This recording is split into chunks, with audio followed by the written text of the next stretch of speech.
Fala, investidores audaciosos! E no vídeo de hoje eu quero desejar um ano novo incrível para vocês, que vocês tenham um ano de crescimento, de atingimento de metas e cada vez melhor para todos nós, né?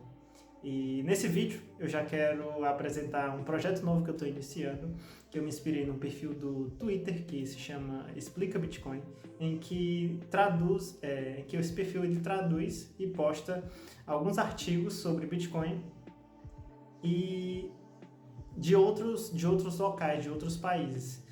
E para iniciar esse meu projeto também vou fazer algumas traduções e trazer aqui para todos vocês a explicação por cima de todos os artigos traduzidos, sempre dando o devido autoria, e todos estão sendo postados inicialmente no LinkedIn. Então, o meu LinkedIn aqui está na descrição. Eu posso ir colocando em outros locais, como no Medium, ou explicar mais detalhadamente, por exemplo, no Instagram. Mas aí nós vamos iniciando. Mas vem comigo entender esse primeiro artigo que eu vou apresentar aqui para vocês, que fala sobre hiperbitcoinização. Que apesar de não ser um tema tão novo, também não é tão conhecido. Então, bora lá entender.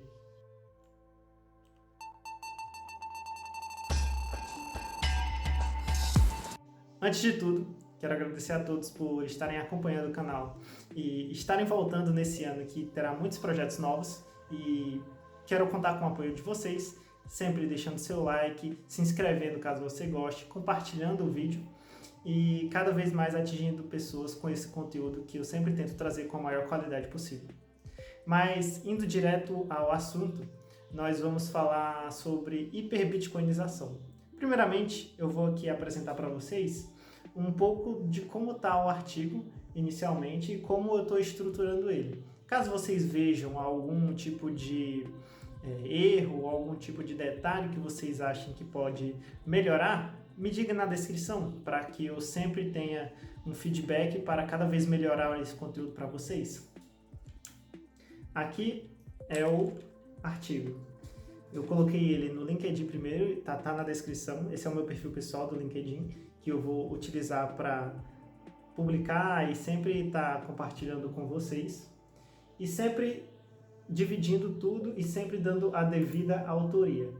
Primeiramente, o artigo fala sobre hiperbitcoinização e é do Daniel Kravis, acho que se fala assim.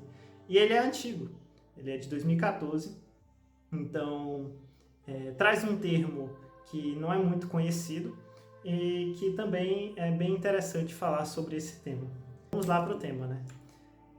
Bom, o que é hiperbitcoinização? A hiperbitcoinização é como se fosse tornar o Bitcoin como o rei daquilo, ou o principal ativo de algum meio. No caso aqui, é hiperbitcoinizar a economia.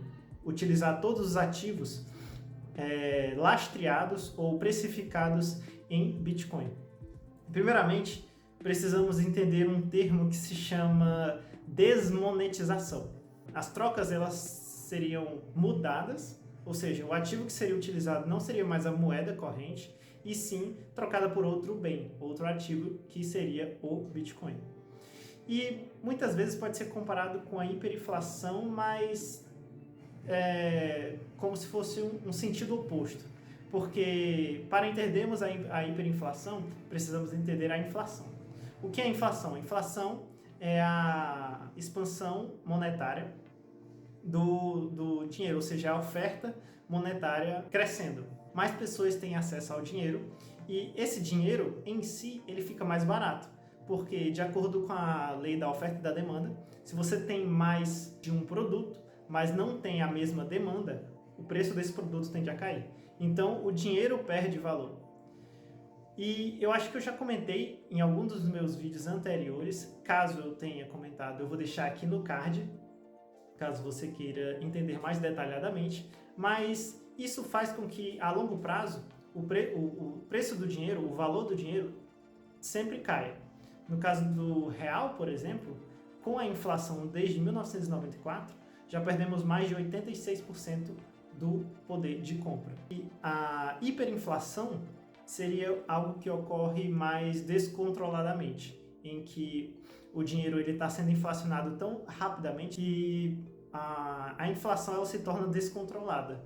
E é aí que chega aqueles momentos em que tem inflações de 2, 3, 4, 5 dígitos, assim como ocorreu por muito tempo na Venezuela. E essa hiperinflação torna o dinheiro que sofre essa hiperinflação quase um papel qualquer com tinta. Ou seja, ele perde o valor completamente. E aí tem que ser trocado por outra moeda. E é nesse momento dessa troca que ocorreria a hiperbitcoinização. Mas o que é que você pode ver, onde é que você pode ver que a hiperbitcoinização pode acontecer? Em locais mais fragilizados, inicialmente, né?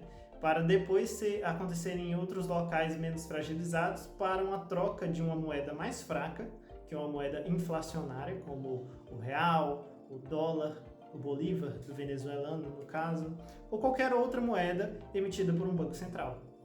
Porque todas elas não têm projetos ou planejamentos de inflacionar a moeda. No Brasil, é por volta de 4%. Nos Estados Unidos, estava por volta de 2%.